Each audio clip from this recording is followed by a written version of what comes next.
Hello GP rating aspirants, कैसे हैं आप सभी लोग। आई होप बहुत अच्छे होंगे।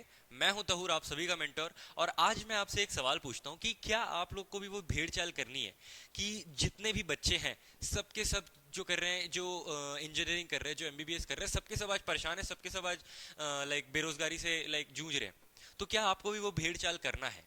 तो अगर हाँ, अगर आपका भी मन है कि हमको यार क्या बोलते हैं, इंजीनियरिंग करना है या एमबीबीएस करना है, यही करना है, हमारे पास यही दो ऑप्शन है, यही दो तो करियर होते हैं, इसके अलावा और क्या होगा, ज़्यादा से ज़्यादा आईटी चले जाएंगे, आईटी सेक्टर में। तो अगर ये ऐसा आपका अगर सोच है तो ये वीडियो आपके लिए बिल्कुल नहीं है। आप ये वीडियो छोड़ करके जा सकते हैं। लेकिन लेकिन अगर आपको कुछ अलग करना है, कुछ लुक्रेटिव जॉब के लिए अगर आप सर्च कर रहे हैं, तो ये वीडियो बिल्कुल आपके लिए। ठीक है, कैसे वो मैं बताता हूँ। आज मैं आपको इस वीडियो में बताने वाला हूँ कि आप अगर चाहे 10th कर लिए हैं या 12th कर लिए हैं या फिर आपने ग्रेजुएशन भी कर ली है, तो क्या आप मर्चेंट नेवी ज्वाइन कर सकते हैं। अगर हाँ, तो कैसे, क्या चीज़ रहेंगी आपकी। ठीक है, तो ये चीज़ें मैं बताने वाला हूँ। बट उससे पहले आप डिस्क्रिप्शन में एक फॉर्म दिया हुआ है, उसको फिल कर दो, सो दैट कि हमें पता चल जाए कि हाँ, आपको प्रिपेयर करना है, आपको जेन्युइनली इंटरेस्ट है ना। और हमारी टीम आपको पर्सनली कॉल करके आपको गाइड कर देगी। ठीक है, now let's begin with the video.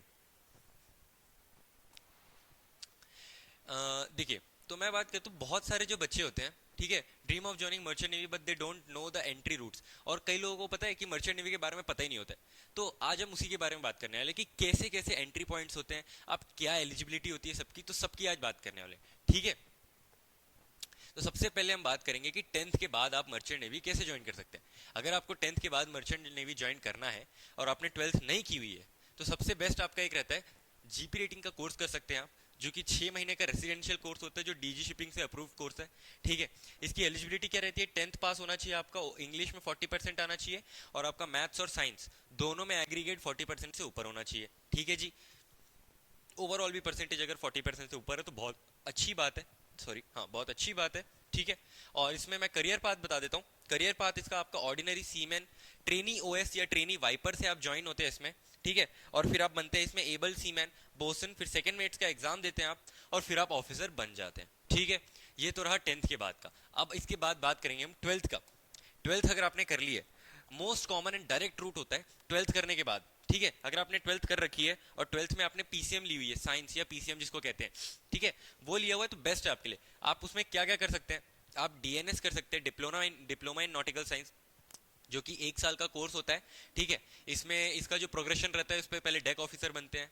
ठीक है, पहले सॉरी डेक कैडेट बनते हैं, उसके बाद ऑफिसर बनते हैं। ठीक है, थर्ड ऑफिसर बनते हैं। ठीक है, और इसकी एलिजिबिलिटी मिनिमम 12th में 60% से ज़्यादा चाहिए और 50% से ज़्यादा चाहिए इंग्लिश में। ठीक है, इसको ज्वाइन करने का भी एक अलग प्रोसीजर है, स्पॉन्सरशिप वगैरह लेनी पड़ती है। अगर आपको वो सब भी जानना है तो फटाफट से डिस्क्रिप्शन में दिया हुआ है लिंक गूगल फॉर्म का, फटाफट फिल करो, हमारी टीम आपको पर्सनली गाइड करेगी। ठीक है, नाउ मूविंग ऑन, बीएससी की बात करते हैं अब। अगर आपने 12th कर लिया तो आप फिर डायरेक्ट बीएससी भी कर सकते हैं, 3 साल की। ठीक है, जिसमें भी सेम है, एक डिग्री मिलेगी आपको और ऑन बोर्ड ट्रेनिंग भी मिलेगी। इसकी भी एलिजिबिलिटी 12th है, 12th में आपको पीसीएम 60% से ऊपर होनी चाहिए। ठीक है, leads to deck officer career, इसमें भी आप एज ए डेक ऑफिसर बनते हैं, यानी थर्ड ऑफिसर, है ना। अब आगे बढ़ते हैं, अगर आपको बीएससी नहीं करना है तो आप मरीन इंजीनियरिंग भी कर सकते हैं। ठीक है, मरीन इंजीनियरिंग कैसे, ये देखिए 4 साल का कोर्स होता है ये, इसमें भी डिग्री मिलती है आपको, जो है मरीन इंजीनियरिंग की होती है, और इसमें भी आपको 12 60% पीसीएम चाहिए ही होता है। और इसमें जो है आप इंजन साइड में ऑफिसर बनते हैं। ठीक है, आप ज्वाइन करते हैं एज अ जूनियर इंजीनियर, या है ना, एंड देन फिर मैक्स टू मैक्स पोस्ट में जाती है, जो कैप्टन के बराबर होती है, वो होता है चीफ इंजीनियर। ठीक है, ये हो गया।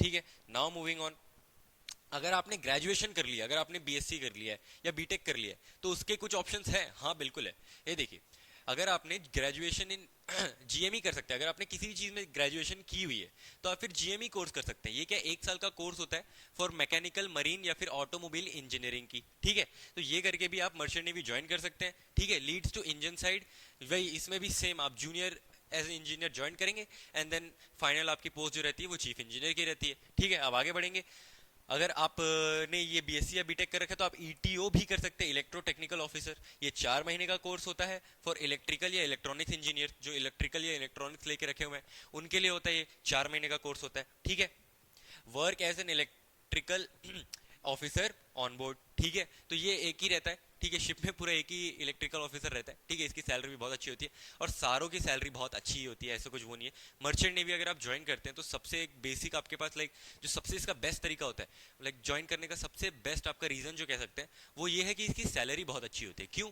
देखिए, एक तो आपको सैलरी मिलती है बल्क में, लाइक आप 6 महीने शिप पे रहोगे तो कहाँ ही खर्च करोगे, राइट? तो वो चीज़ है, ठीक है।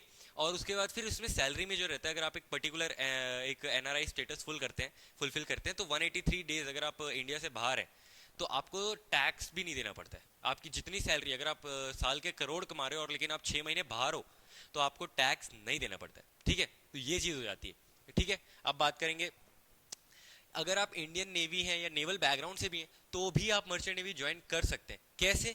क्योंकि जो कुछ मर्चेंट नेवी जो कंपनीज होती है ना, वो जो है रिटायर्ड नेवी ऑफिसर्स को ना, पर्सनल्स को हायर करती है so that for their like safety and all that. और नेवल जो रहते हैं वो थोड़ा डिसिप्लिन वगैरह स्ट्रिक्ट भी रहते हैं, तो मतलब उनके कंपनी के लिए बेनिफिट ही रहता है। तो एक ये भी है, अगर आपने नेवल कर रखी है या फिर अगर आप रिटायर हो चुके हैं, आपको मर्चेंट नेवी ज्वाइन करना है तो, और अपना शिप का लाइक जो आपको हमेशा रहना है, शिप से रिलेटेड ही रहना है, सेल करते रहना है, तो आप ये भी ज्वाइन कर सकते हैं, इसके थ्रू भी ज्वाइन कर सकते हैं, ठीक है। नाउ एक छोटा सा रिकैप या फिर कंपैरिजन बोर्ड देख लेते हैं, ठीक है। आपके पास ऑप्शन अगर 10th में है तो आप जीपी रेटिंग या एनसीवी डेक क्रेडिट दोनों एक ही रहता है, ठीक है। या फिर आप फिर 12th में है, और इसमें एज स्टार्टिंग पोजीशन भी बता देता हूँ, इसमें आप ओएस या वाइपर ज्वाइन करते हैं, ये ट्रेनी ओएस या ट्रेनी वाइपर, ठीक है। और इसका कोर्स ड्यूरेशन 6 महीने का रहता है। और अब बात करें 12th का पीसीएम का, तो हाँ, इसमें 4 आपके पास वो हो जाते हैं, 3 वो हो जाते हैं आपके पास कि आप डीएनएस कर सकते हो, बीएससी नॉटिकल साइंस कर सकते हो, बीटेक मरीन इंजीनियरिंग कर सकते हो। और इसमें जो आपका पोजिशन मिलती है आपको डेक कैडेट या इंजन कैडेट बोलते हैं जो, वो मिलती है, ठीक है। उसके बाद फिर आप एग्जाम दे करके ऑफिसर बन सकते हो, और सारे चीज़ों में आपको एग्जाम देने के बिना लाइक ऑफिसर बन ही नहीं सकते। तो इसकी बेस्ट चीज़ ये भी है कि अगर आपके पास एक्सपीरियंस है, आप एग्जाम क्लियर कर रहे हो, तो ये फील्ड आपको ज़रूर से मौका देगी कि आप आगे बढ़ो, अपना पोस्ट इंक्रीज करो, प्रमोशन लो। बाकी नौकरी वजह से नहीं कि हाँ यार किसी को खुश करना है, उसके बाद ही आप अपने बॉस को खुश कर रहे हो, उसके बाद ही आपको प्रमोशन मिल रही है, ऐसा नहीं होगा, ठीक है। Now moving on, graduate engineering कर सकते हैं आप, ठीक है। कैसे? अगर आपने 4 साल का बीएससी कर रखा है, सॉरी बीटेक कर रखा है, या फिर बीएससी कर रखा है, या कुछ और कर रखा है, तो उसके बाद आप जीएमई या ईटीओ का कोर्स कर सकते हैं। इसमें जूनियर इंजीनियर या जूनियर ईटीओ ज्वाइन कर सकते हैं, ठीक है। इसका कोर्स का ड्यूरेशन रहता है 4 से 12 महीना, है ना। और नेवी पर्सनल अगर आप हैं, जैसे मैंने बताया कि आप इंडियन नेवी से रिटायर्ड हैं, तो भी आप ज्वाइन कर सकते हो। Direct entry based on skill, ठीक है। स्टार्टिंग पोजीशन वेरिएबल रहती है, वो कंपनी टू कंपनी डिसाइड होते हैं कि आपको क्या ऑफिसर उनको अपॉइंट करना है, ठीक है। और कोर्स ड्यूरेशन तो ऐसा कुछ कुछ रहता है नहीं, बट हाँ कुछ कुछ कोर्सेज जो रहते हैं शिप में पहले जाने से, तो अगर आपने किए हुए हैं तो बहुत अच्छी बात है, नहीं किए हुए तो कोई बात नहीं, वो आपको कंपनी करवा देती है, ठीक है। तो यही सब था। और अगर आपको भी जानना है कि मर्चेंट नेवी कैसे ज्वाइन करें, ठीक है, और आपको भी एक लुक्रेटिव करियर की सर्च में हैं आप, तो फटाफट से डिस्क्रिप्शन में एक लिंक दिया हुआ है गूगल फॉर्म का, उसको फिल कीजिए। हमारी टीम पर्सनली आपको कांटेक्ट करेगी और आपको गाइड करेगी, आपको एक पूरा रोड मैप तैयार करके देगी कि हाँ आप भी मर्चेंट नेवी ज्वाइन कर सकते हैं, ठीक है। तब तक के लिए पढ़ते रहिए, ठीक है। जितनी भी आपकी जो भी तैयारी हो रही है, जीपी रेटिंग की हो रही है, या फिर डीएनएस की हो रही है, बीएससी की हो रही है, बीटेक की हो रही है, करते रहिए। कुछ डाउट होगा, डिस्क्रिप्शन में फॉर्म है, जब भी आइए वीडियो के नीचे डिस्क्रिप्शन में फॉर्म है, भरिए, फॉर्म भरिए, हम आपको पर्सनली कॉल करके आपके सारे डाउट्स क्लियर कर देंगे, ठीक है। तब तक के लिए bye bye, thank you for watching, like the video, subscribe the channel, क्योंकि ऐसे ही इन्फॉर्मेटिव वीडियोस आते रहने वाली है, ठीक है। Bye bye bye.